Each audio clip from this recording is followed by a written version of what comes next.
Okay, so looking at some examples of inverse functions, I'm going to do 3 examples for you. One with a linear, one with an exponential, so we can practice at log graphs, and then one just asking a general question around inverses. Okay, so the first one is, given the function y is equal to 3x plus 2, right? What is the inverse, or what will the function be if I reflect it over the line y is equal to x? So we know when they ask us to reflect over y equal to x, they're asking us for the inverse. There's 3 ways they ask for the inverse. Either reflect over y equal to x, give me f of -1, or to actually just do the inverse, they'll ask flat out, right? So keep that in mind. We know when I reflect, I need to switch the positions of my x and y, and we always need to rewrite it with positive y equal to everything else. So first I'm going to take over that x, changes its sign, to get my y alone, divide by 3. Equations, what I do on one side, I do to the other. Therefore, the reflection function will look as follows. Right, y equal to x minus 2 all over 3. Okay, first example done. Easy. Easy marks in papers. Should be no reason you're getting it wrong. Right, next they tell me that if... Ooh, they don't tell me that. They tell me, given f of x is equal to 3 to the x minus 1 minus 5, right?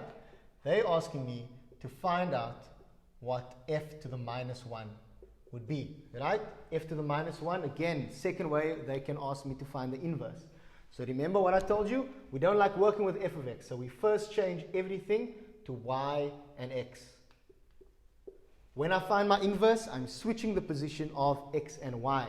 So this will become x equals to 3, y minus 1 minus 5. Right.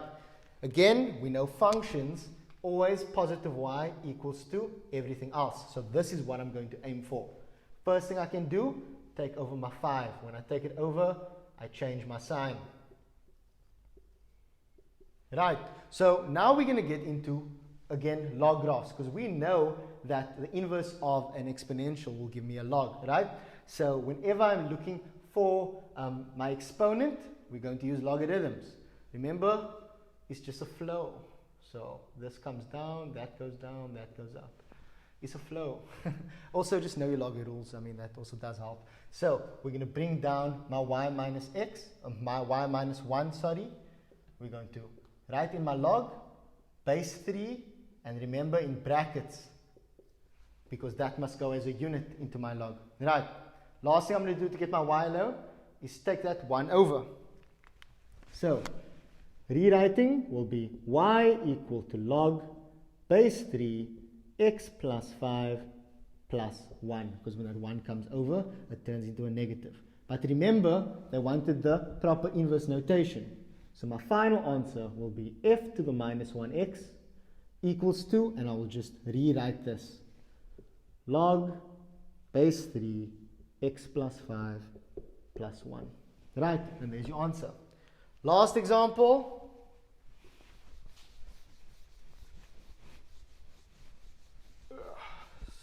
Logging some cardio hours.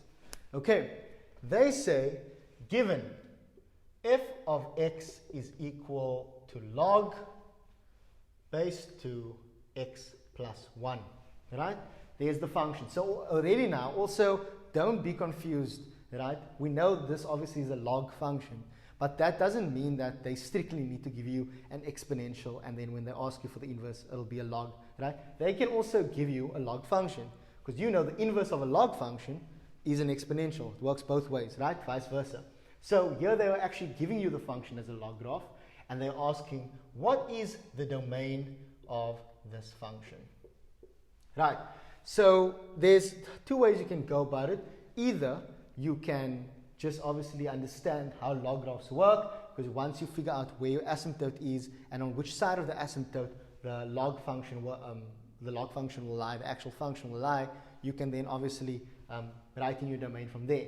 Or alternatively, you can work back to what your exponential looks like, and then you just know that what your range of your exponential is will become your domain of your log graph. And yeah, so I'm going to work it back to the exponential, also just so that we can see what it looks like. Right, so there's my y-axis, x-axis. Inversing it, working back to my exponential, we know it would be log to x plus 1. First change it to y. Switch my positions of x and y.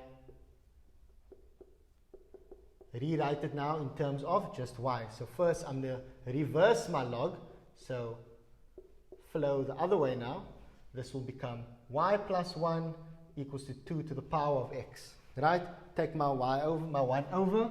So it's going to be 2 to the x minus 1 equals to y. Right? So this now is my exponential, the inverse of my log.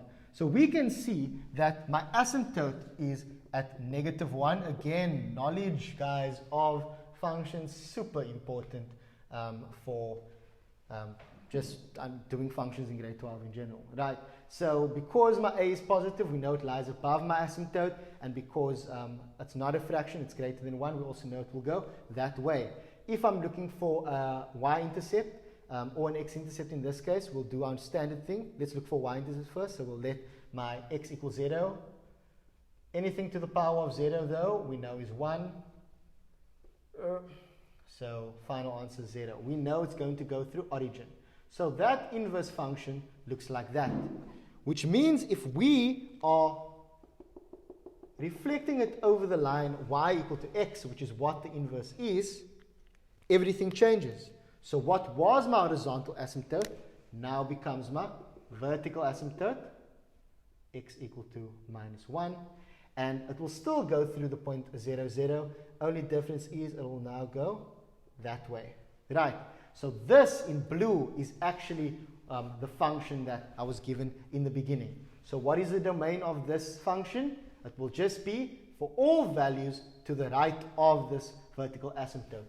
So for x values, because x is domain, greater than -1. Right. Why don't we say equal to? Because remember, equal to will include my asymptote. And we know that graphs do not touch or cross my asymptote. Right. General type of questions you'll get with inverses. Inverses are very rarely asked separate and isolated alone. They'll usually be included in functions questions. So just keep an eye out for that. Other than that, that is inverse functions.